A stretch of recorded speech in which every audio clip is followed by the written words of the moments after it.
दोस्तों, अगर आपको आज का वीडियो पसंद आए तो इसे लाइक, सब्सक्राइब और शेयर जरूर करें। अगर आप किसी खास विषय पर, किसी खास टॉपिक पर, किसी खास सब्जेक्ट पर कोई वीडियो देखना चाहते हैं तो हमें कमेंट बॉक्स में अपने विचार देकर सूचित करें। हम पूरी कोशिश करेंगे कि अच्छा, इंफॉर्मेटिव एक बढ़िया वीडियो आपके लिए पेश कर सके। आइए अब आज का वीडियो एंजॉय करते हैं। दो गद्दार बड़े मक्कार, इनके छल से बचना भाई, बेशर्मी की लानत है ये, इस दलदल से बचना भाई। बांग्लादेश यानी तब के पूर्वी पाकिस्तान की मुक्ति वाहिनी ने पाकिस्तानी फौजियों से जमकर लोहा लिया था। लाखों बंगाली शहरियों का कत्ल कर दिया गया था। लाखों मुस्लिम महिलाओं की बेहुरमती की गई थी। इधर भारत में शरणार्थियों का तांता लगा हुआ था। भारत भारी दबाव में था। आखिरकार भारत को खुलकर युद्ध में उतरना ही पड़ा। पाकिस्तान जो मुसलमानों के नाम पर बना था, उसने पहला हमला मुसलमान यानी कश्मीरी आवाम पर किया और दूसरा हमला उसने बंगाली मुसलमानों पर किया। दरअसल पाकिस्तान की नींव ही झूठ और मक्कारी पर पड़ी थी और उसी का नतीजा पाकिस्तान आज तक भुगत रहा है। 13 दिन तक चले इस युद्ध में 93,000 पाकिस्तानी फौजियों ने हथियार डाल दिए। इन हेकड़ीबाज पाक फौजियों को युद्धबंदी बना लिया गया। इस युद्ध में पाक की हार देखने से पहले अमेरिका और कई उनके मित्र देशों ब्रिटेन, फ्रांस, पाक, चाइना सब ने मिलकर भारत को धमकाने की कोशिश की। भारत ने जब ये बात रशिया तक पहुंचाई तो वो भी खुलकर मैदान में आ गया। इस तरह से पाकिस्तान और भारत के युद्ध में अमेरिका और सोवियत संघ के समुद्री बेड़े आमने सामने आ गए। इससे आधे से ज्यादा मुल्क पीछे हट गए और धीरे धीरे ये युद्ध भारत और पाकिस्तान के बीच खत्म हो गया और एक नए मुल्क बांग्लादेश का जन्म हो गया। 1999 की कारगिल की जंग दुनिया के ठंडे इलाकों में से एक कारगिल में लड़ी गई। ये भारत पाकिस्तान की चौथी जंग थी।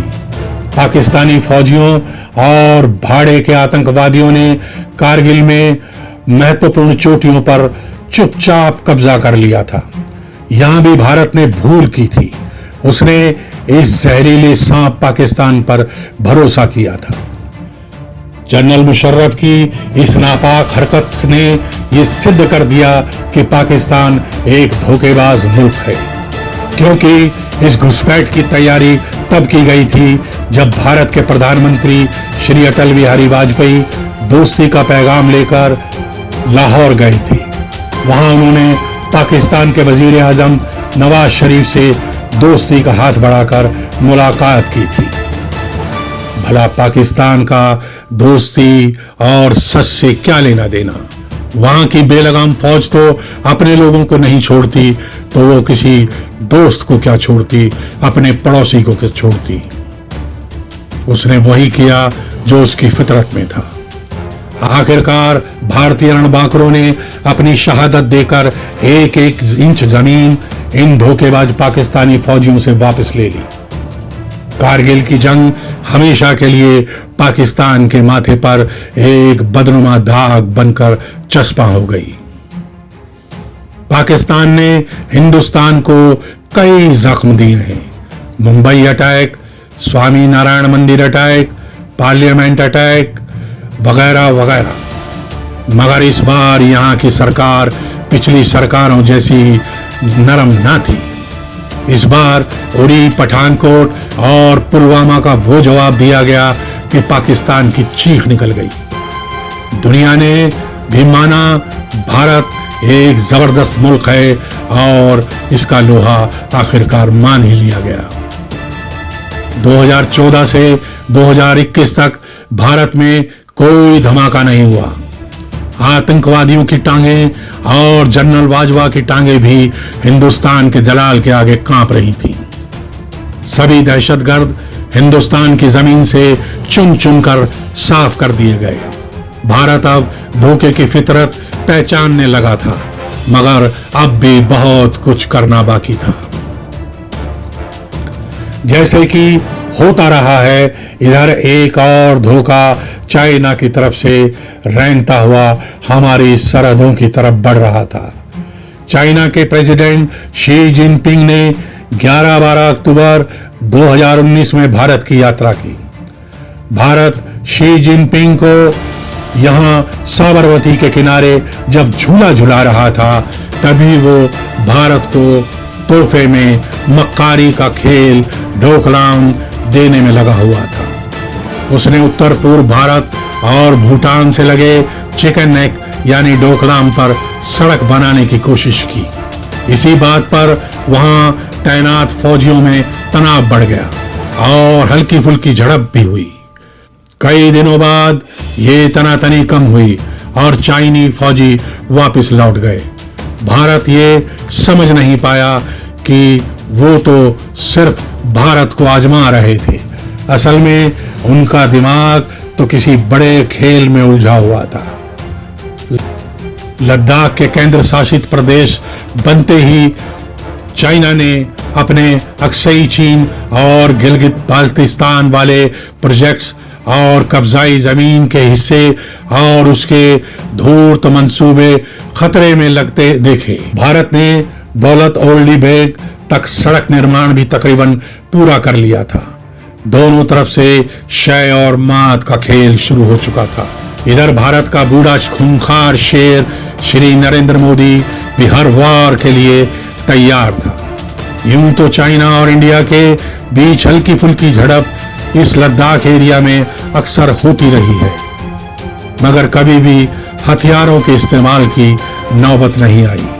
मगर 15-16 जून 2020 को गलवान में खूनी हिंसा ने सब कुछ बदल दिया। भारतीय जवानों ने गलवान में वास्तविक नियंत्रण रेखा पर भारतीय क्षेत्र की ओर चीन द्वारा निगरानी चौकी बनाने का विरोध किया। वैसे तो भारत और चीन की सेना के बीच सीमा पर तनाव के हालात पिछले साल 5 मई 2020 से बनने शुरू हो गए थे, जिसके बाद पेंगोंग झील के क्षेत्र में गलवान घाटी में दोनों देशों के सैनिक के बीच हिंसक झड़प के बाद दोनों तरफ की फौजों ने सीमा पर हजारों फौजियों और भारी हथियारों और जंगी सामान की तैनाती कर दी थी। इस दौरान पहली बार भारत ने अपना जलाल दिखाते हुए वहां की 4 महत्वपूर्ण चोटियों पर कब्जा कर लिया था। चाइना कुछ ना कर सका। 15-16 जून 2020 में भी धोखेबाज चाइना ने रात के अंधेरे में यही धोखा किया था।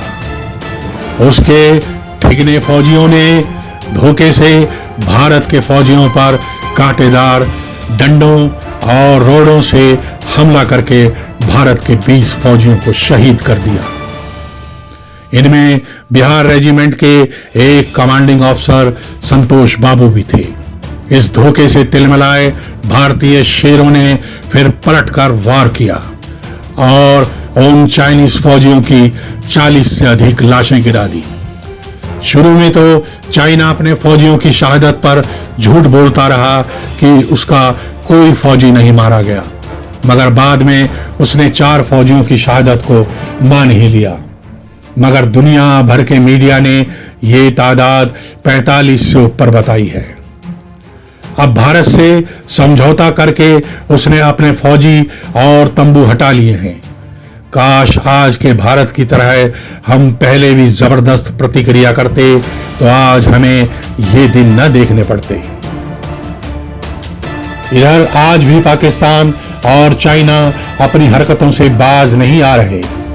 चाइना जहां भारत की जमीन हथियाने की फिराक में लगा रहता है, वहीं पाकिस्तान आतंकवाद और LOC यानी लाइन ऑफ कंट्रोल पर फायरिंग करके भारत को कमजोर करने की और कश्मीर में अफरा तफरी मचाने की कोशिश में लगा रहता है।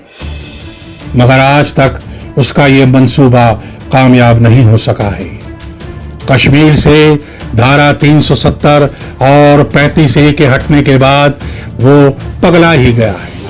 उसने भारत से सारे व्यापारिक और राजनीतिक रिश्ते तोड़ दिए। मगर भूखे और कंगाल पाकिस्तान की अक्ल कुछ ही वक्त में ठिकाने लग गई। कोरोना ने उसकी कमर पहले ही तोड़ दी थी। सऊदी अरब और यूएई जैसे उसके पैसे हथियाने के एटीएम ठप हो गए थे। इधर भारत कोरोना की वैक्सीन बनाकर दुनिया को दे रहा था। किसी भूखे सियार की तरह पाकिस्तान की आंखें भी भारत के दरवाजे पर लगी हुई हैं। वो चाहता है कि उसे भी भारत कोरोना की वैक्सीन दे दे, क्योंकि भारत ने सभी पड़ोसी देशों को कोरोना वैक्सीन देकर मदद की है, मगर उसने पाकिस्तान को अब तक कोई तवज्जो नहीं दी। पाकिस्तान महंगाई, भूख और बंद कारखानों से परेशान है। आखिरकार उनके फौजी जनरल वाजवा और प्राइम मिनिस्टर इमरान खान ने पुरानी बातें भुलाकर भारत से फिर दोस्ती सुधारने की बात करी। पीएम नरेंद्र मोदी जी ने भी मुनासिब उत्तर दिया। 2021 के मार्च अप्रैल में कुछ पॉजिटिव डेवलपमेंट के बाद फिर वही ढाक के तीन पात हो गए। इमरान साहिब ने अपने खत में फिर कश्मीर के राग को आलाप ही दिया, लेकिन इस बार भारत को हर कदम सोच समझकर उठाना होगा। पाकिस्तान को अभी तो भारत से चीनी और कपास चाहिए, कोरोना की वैक्सीन चाहिए, इसलिए वो मीठी मीठी बातें कर रहा है।